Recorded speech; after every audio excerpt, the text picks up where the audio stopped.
बदन में लाली काली के छा गयो एक जीविया चट गयो तलवार जाए के न जाने अग्नि सिंह के एक गोदी में बैठबो सोना रानी के जाए गोदी में बैठबो तोरा आ गया रबार में अचार रहा के जाना वाला दुश्मन चरबा चाही रजा चरबा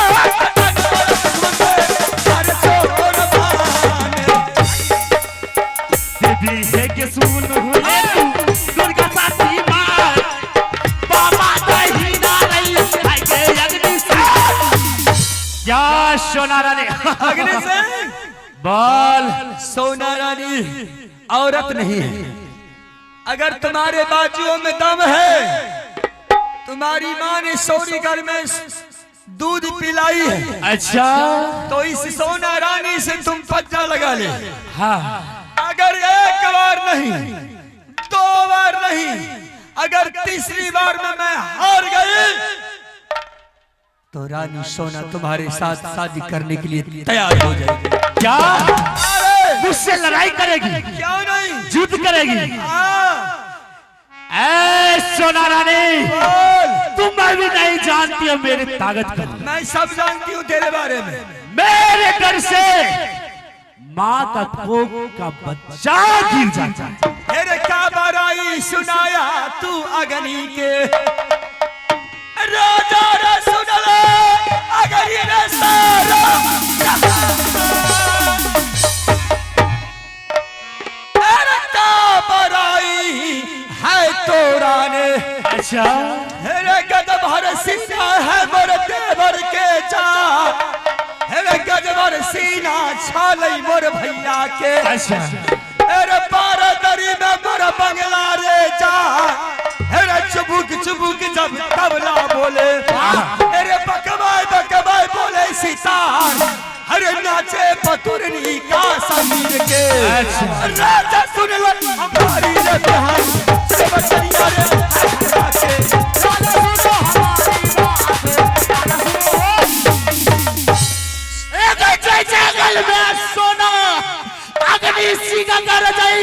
मैं जानती हूँ आज जंगल से भगवा हो जाए।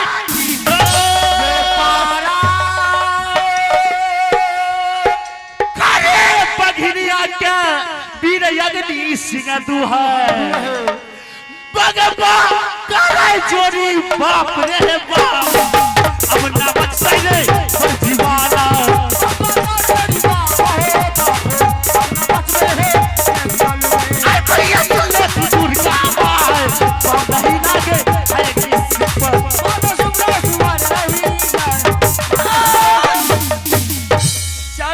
अग्नि सिंह तुम रन पर उतर जा। ठीक है चल तैयार हो जा। ठीक है तुम्हारा भी इच्छा पूरा कर देता।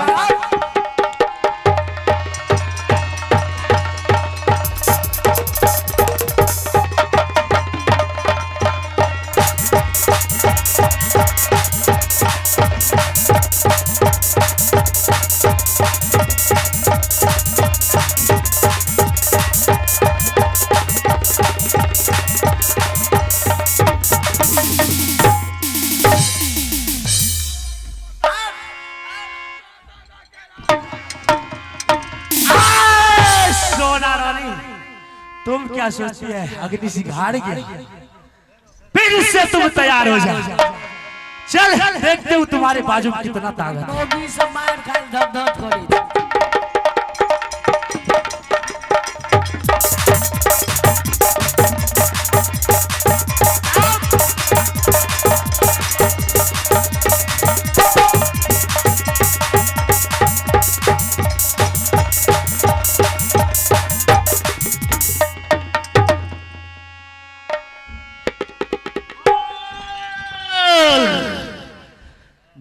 सोना रानी, अपने आप को तुम बहुत बड़ाई कर रही थी क्या?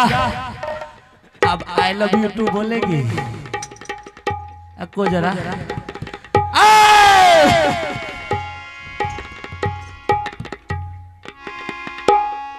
राजा बोल। हार गई है। ऐसे तो ये सोना रानी हारी हुई थी, लेकिन इस तरह तुमने एक औरत से हाथ मिलाकर के मर्दांगनी नहीं कहलाया, मर्द का औलाद नहीं कहलाया।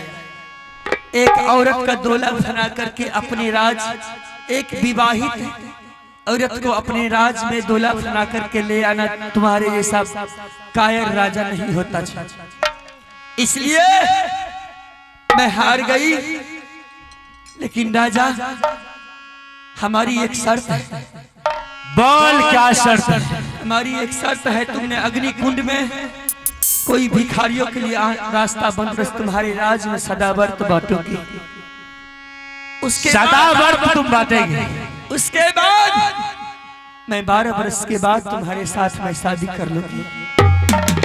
सोना रानी, बोल राजा। कितना भी तुम छल कर ले, कोई भी बुद्धि लगा ले, लेकिन अगर सिंह तुम्हें रानी बना के रखेगा तो रखेगा। क्या तुम्हें ये मंजूर है? मुझे मंजूर है। मंजूर है तो चल मेरे लिए एक चौराहे पर एक झोपड़ी बना दे। मैं उस झोपड़ी में जब तक 12 वर्ष नहीं बीत जाते हैं तब तक तुम्हारे राज में अपना सदाव्रत बांटती रहूंगी। जो कोई भिखारी आएगा उसे भिक्षा दूंगी, और उसके बाद 12 वर्ष बीतते ही तुम्हारे साथ में शादी कर लूंगी। सोना रानी, झोपड़ी राजा महाराजा के पास एक झोपड़ी क्या 1000 झोपड़ी तुम्हारे लिए बना सकता हूं।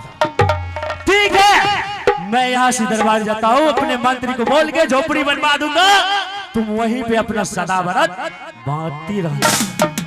ठीक है राजा। लेकिन जिस दिन टाइम पूरी जाएगा उस दिन तुमसे शादी रचाऊंगा। मैं तेरे साथ पहले ही हार चुकी हूँ। मर्दों का लड़ना तो मर्दों से होता है, तुम तो कायर का लड़का है। तुम तो औरत से हाथ मिलाया है। कम से कम इतना भी सोच, एक औरत से लड़के मैं वीर नहीं हुआ, एक औरत से। सोना रानी, बोलना रे। तुम्हारे लिए कुछ भी करना पड़ेगा वो भी मैं कर दूंगा। अच्छा, मर्डर करना पड़ेगा। हाँ। बोल किसको मारना है? अग्नि तैयार होता है। जो न सब खानदान का तुम जवान में लगाम लेके बोल।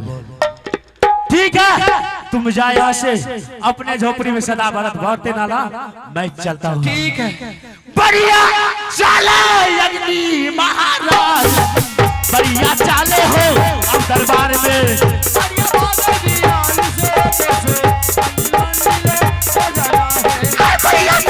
दुर्गा आवाज हम कहीं ना गए हजता पर।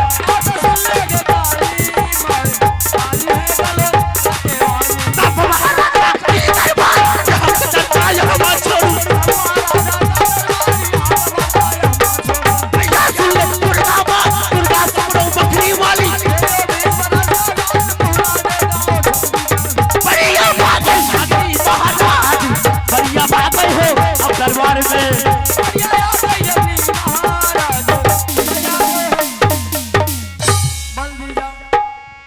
सती का सत्य है महान, इसमें हार गए भगवान। मैं अब चलती हूँ चौराहे पर, जहाँ पर वो राजा मेरे लिए ठिकाना बना करके रखे हैं। जब तक सदाव्रत बांटूंगी, हमें विश्वास है कोई न कोई यहाँ अवश्य आएंगे और इस राजा को मजा अवश्य ही चखाएंगे। जब तक नाच खत्म नहीं हो जाता है, आप लोग देख करके जाइएगा। लास्ट तक कार्यक्रम बस कुछ ही देर बच गया है। आप लोग, हमें पता है कि आजकल ऐसा समय है कि किसी को फुर्सत नहीं मिलता है।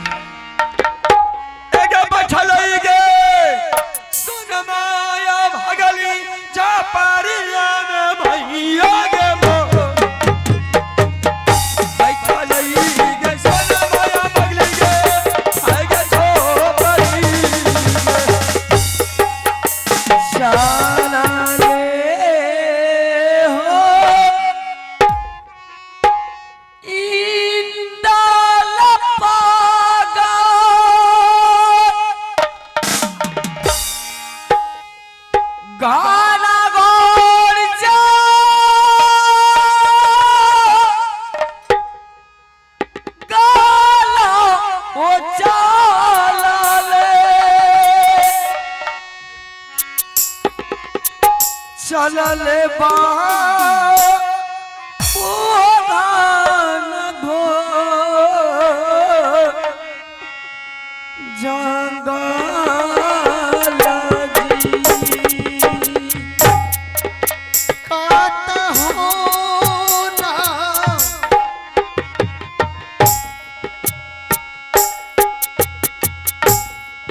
देखिए ना बेबीमा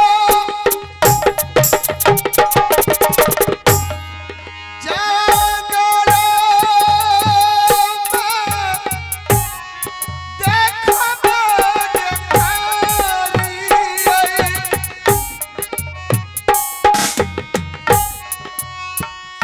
नाही देखिए चाचा के जी के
रुदल सिंह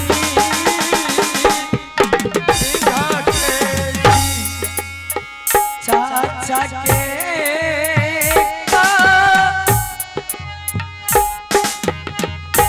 राना समाज लो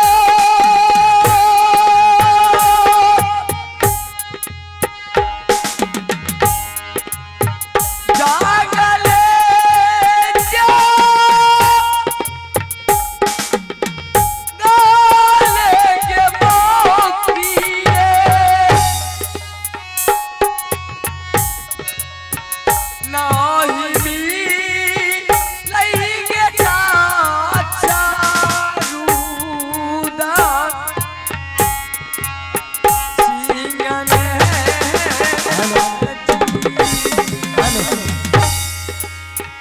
मन लगे मेरे रामा फकीरी में मना लगे मेरे रामा फकीरी में मन लगे मेरो राम फकीरी में मन लगो मेरो राम फकीरी में हो फकीरी में फकीरी न हो फकीरी न फकीरी में हो फकीरी में मन लगो मेरो राम फकीरी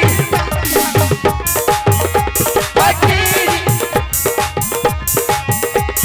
जो मन लागे जी राम भजन में जो मन लागे हो रामी भजन में हो ओ मन नहीं अमीरी में मना लगे मेरे यारी मैं मन लगो मेरो यारो फकीरी में मन लगो मेरो यारो फकीरी में मना फकीरी में मन लगो मेरो यारो फकीरी में मना लगे मेरे राम हरिओम हरिओम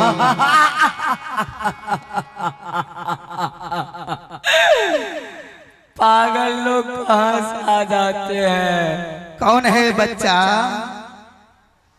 तू लगता तारा है नानी का तोर चाचा छियो रे। बाबा को गाली देता है, ऋषि महात्मा को गाली देता है रे। तेरे पागल। अरे बाबा है, क्यों मारता है बाबा को? बाबा को रोज मार जाएगा, 2 बोतल शराब दे देगा। क्या छो? हाँ, तू क्या छो? तुमको क्या चाहिए? हाँ? तुमको क्या चाहिए?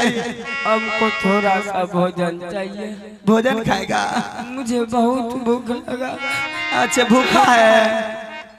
आज मैं अपने चाचा के वियोग में तरफ तरफ से मर रहा हूँ। राम राम राम राम जब राम। से मेरा चाचा जी इस राज में नहीं मिला मुझे, मैं पागल हो गया। थोड़ा सा भी भोजन आज मुझे कोई देने वाला नहीं है। तू बाबा से क्या चाहता है बच्चा? तेरा भोजन था हैं? खाचो? हम खाते हैं। की खाचो?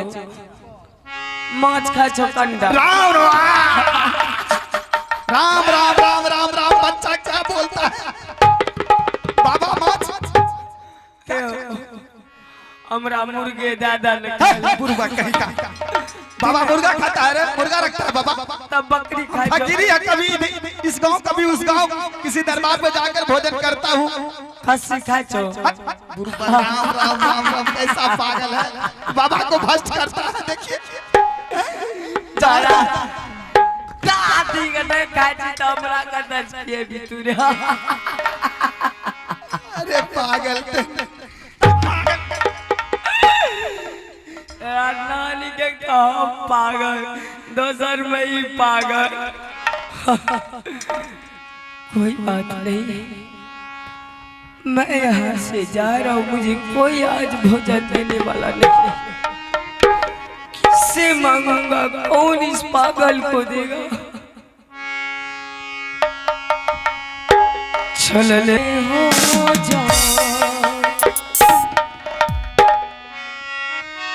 जब पराना में गाना घो जागा।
सागर मोह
बेचारे इस बटिया में मैं अपना घर को जा रहा था, मैं तुमको देखा इस बटिया में जमीन पर गिर करके अपना प्राण को त्याग रही हो।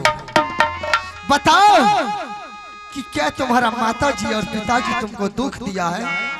मैं तुम्हारे नहीं जा करके तुम्हारा माताजी और पिताजी को समझा दूंगा, तुम्हें आज से घर से बाहर नहीं निकालेगा। नहीं, अगर कहीं तुम्हें ससुराल में तुम्हारा सासू जी या तुम्हारा ननद तुमको दुख दिया है या तुम्हारा स्वामी दुख दिया है, तुम एक बार अपना आता पता बता दो, मैं तुम्हारे ससुराल जाकर के तुम्हारे सासू जी और तुम्हारे ननद जी को मैं समझा दूंगा। महाराज मेरे दुख के बारे जानने के लिए चाहते हो? हाँ, पता तुम्हारा घर कहाँ है और तुम्हारा ससुराल कहाँ है? मेरी लहर हाँ, पर्वत की नाराज है, मेरे पिताजी की नाम राज आनंद सिंह राज। क्या? मैं दो भैयारी की जोड़ थे, छोटी भाई लोहा और पत्थर से ससुराल राज मोहब्बत भी हुई। मेरे सासू माँ के नाम रानी देवला है। क्या? और मेरी बड़ी दोतरी की नाम सोना रानी, बेटा के नाम इंदल कुमार और छोटे बेटे को नाम अमरजीत कुमार, मेरा ही नाम रानी फूला है।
मैं आ गया हूँ। देखिए सूरत रानी के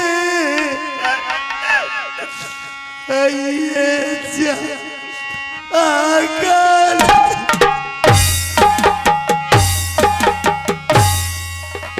आगल भगवान लो ठिलका तोहारो सिंदूरा के जान भगवान लो थाई रानी के और सिंदूरा एको बार नहीं सोचने मत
आज रानी मैंने तुम्हें बता करके गया कि रानी मैं राजमहबा को छोड़कर जंगल जा रहा हूं, लेकिन रानी एक ढोंगी महात्मा आकर के अपना राजमहबा का विनाश कर दिया और उसी सैलाब में मेरा भाई साहब और भाभी जी फंस करके मेरा कोर कलेजी को निकाल दिया था।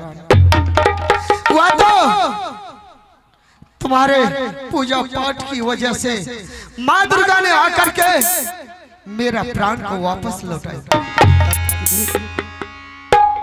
अब चिंता मत करो रानी, चलो यहाँ से हम लोग जाकर के देखते हैं आगे में कहाँ कौन है, मैं सारा आदमी का पता लगा लूंगा। स्वामी जी, हाँ आपको बिछड़ने के बाद रानी से फूला दर दर की ठोकरें खाई मैं जा और मुझे छोड़ करके बेटा इधर भी भाग करके चली गई। किस रास्ते में होंगे मेरी रहने से बच्चा? रानी माँ दुर्गा ने हमें सब बात बताई है कि बेटा तुम रास्ते रास्ते जाओ, आगे में तुम्हारा रानी अवश्य मिल जाएगी और कुछ दूर आगे जाने से तुम्हारा भाई और तुम्हारा बेटा भी मिल जाएगा। ऐसा करो रानी, यहाँ से दोनों व्यक्ति सीधा अपने राज की तरफ चलो। ठीक है स्वामी, चलो राजमहबा को। चाला चाला चाला नरा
बाबू भैया सुनियो ना,